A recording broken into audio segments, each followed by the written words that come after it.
6h14, Thierry est avec nous. Bonjour Thierry. Bonjour, bonjour. Alors attendez, je vous demande 5 secondes, je sors de l'entrepôt. Allez-y, prenez votre temps Thierry. Vous êtes à Montpellier ? Non, je suis à Nîmes maintenant. Ah, ça y est, vous êtes arrivé à Nîmes. Ouais, on va partir la semaine, quoi, voilà. On charge et puis c'est parti. Et c'est parti, vous chargez quoi et vous allez où du coup ? Moi, j'ai un boulot de feignant maintenant. Avec mon âge avancé, c'est normal. Je ne charge qu'à Nîmes, je monte à Lyon et je reviens sur Nîmes le soir et je dors dans le camion. Voilà, c'est pour ça que j'invite Monsieur Macron à venir une semaine avec moi. Comme le disait avant 6 heures, l'auditeur précédent qui est très posé, cet homme-là, je l'adore quand il cause, il est magnifique. Et voilà, moi je voulais dire pour les élections... Donc Thierry, vous n'irez pas voter, c'est ça ? Non. Justement, vous disiez, j'invite Emmanuel Macron à venir passer 24 heures avec vous dans une semaine. Une semaine avec moi. Dans le camion ?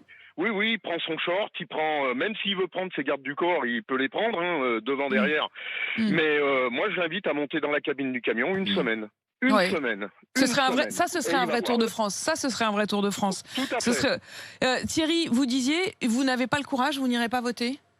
Ah non, c'est pas du courage. Le courage, je l'ai. Non, vous n'avez pas envie, vous n'avez pas envie, quoi. Non, pas envie. J'ai pas envie. Écoutez, franchement, j'ai pas envie de me lever. Enfin, allez, j'allais dire de me lever. Je vais bien me lever, mais je préfère aller faire du vélo parce que moi, j'ai 58 ans. Je vote depuis l'âge de 18 ans, depuis l'avènement de François Mitterrand. Ouais. Bon, au bout de 6 mois, je me suis aperçu qu'il s'était foutu de nous. Mais là n'est pas le problème. C'est au bout de 6 mois, je me suis aperçu qu'il s'est foutu de nous. Et depuis que je vote, j'ai l'impression qu'ils se foutent tous de nous. Et pourtant, vous connaissez mes convictions politiques. J'irai pas voter. Non. Non, vous n'irez pas voter. Est-ce que c'est la première fois, Thierry, que vous n'irez pas voter ? Oui. Jusqu'à présent, vous y avez toujours été. Et c'est cette fois-ci celle de trop. Ah, c'est celle de trop. Ils s'occupent pas de nous, comme vous disiez dans votre reportage. Ils sont plus préoccupés à contrecarrer le RN. Ils sont plus préoccupés à faire des alliances. Elle est où la politique ? Il est où ? Et ils sont où les Français ? Je sais que c'est que les départementales et régionales. Nous, donc, en région Languedoc, on sait qui c'est qui va passer. Même si j'y vais pas, ça va pas. Mais bon, enfin bref, non, ils s'occupent plus de nous. C'est leur petit intérêt. Quand vous dites ils ne s'occupent plus que de contrer le RN, ça veut dire quoi ? Ils se sont installés dans un duel et vous vous sentez exclu de ce duel, quoi. Vous avez l'impression qu'en fait ça se passe sans vous, quoi. C'est ça. Donc, vous avez qu'à voir. Moi, vous connaissez, je répète, vous connaissez mes convictions. Non, redites-les parce que tout le monde ne vous connaît pas, Thierry. Je suis sympathisant RN sans être encarté. Je ne suis pas encarté. Comme j'avais expliqué, ils ont des bonnes idées, mais tous ils ont des bonnes idées. Ils ont qu'à se mettre tous ensemble et puis ça ira peut-être mieux.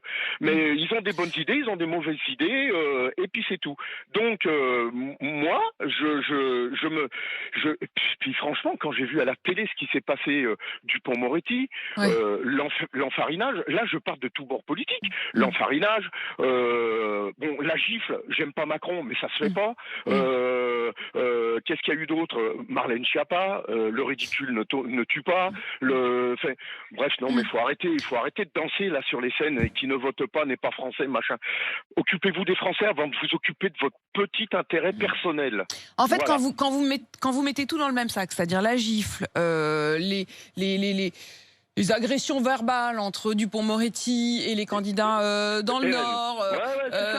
Vous mettez tout dans le même sac, c'est-à-dire que vous avez l'impression que tout ça, c'est une espèce d'agitation et qu'il n'y a plus de place pour vous ? Il n'y a plus de place pour nous. On s'occupe avant, on est préoccupé par sa petite élection que par l'intérêt. On parle du français comme moi, comme beaucoup de personnes qui ont... moi j'ai le bonheur quand même de vivre bien ma vie, quand même. Mais je connais d'autres personnes à côté, à la fin du mois, ça tire, quoi. Donc on s'occupe pas de ces gens-là. On s'occupe pas de ces personnes, ces pauvres démunis, là. On s'occupe pas des SDF. On ne s'occupe pas de... On en parle parce que c'est l'élection, on en parle. Alors on va en parler 1 mois, 6 mois, avant les élections. Puis après, on laisse tomber. Pourquoi il y a eu les gilets jaunes ? Pourquoi il y a tant de violence ? Regardez, on nous parle après, il y a eu le Covid, donc du coup, tout ça a été aussi un peu figé. C'est ce qu'ils vous diront. Ils vous diront aussi... dans un sens, le Covid, ça les a bien arrangés. Parce que ça a permis d'avoir un prétexte pour ne rien faire. Oui, on s'est occupé du Covid.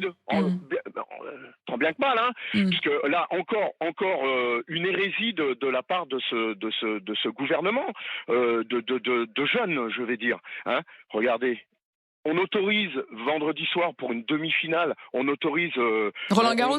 Roland Garros, et puis on va demander à des jeunes. J'avoue que ça, Thierry, ça, moi, je n'ai pas compris. J'ai trouvé ça. Je ne sais pas comment les gens ont vécu ça, mais l'idée qu'une poignée de privilégiés qui sont à Roland Garros, alors moi, je trouve ça formidable pour eux qu'ils aient pu regarder la fin du match. Oui. C'était absurde 2 jours avant ou la veille que les gens doivent partir au milieu du match. Donc tant mieux qu'ils aient pu rester. Mais vous ne pouvez pas le faire pour les uns et ne pas le faire pour les autres. C'est impossible. Et puis le côté, c'est le président de la République qui, avec sa main d'en haut, décide pour ceux qui sont à Roland-Garros de pouvoir regarder.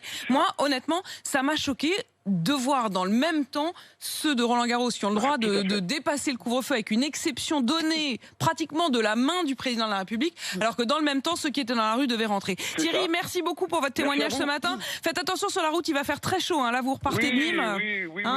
Oui. On a l'habitude depuis 35 ans qu'on fait ça. Oh, j'ai bien compris, mais tout de même. Il n'y avait pas de clim.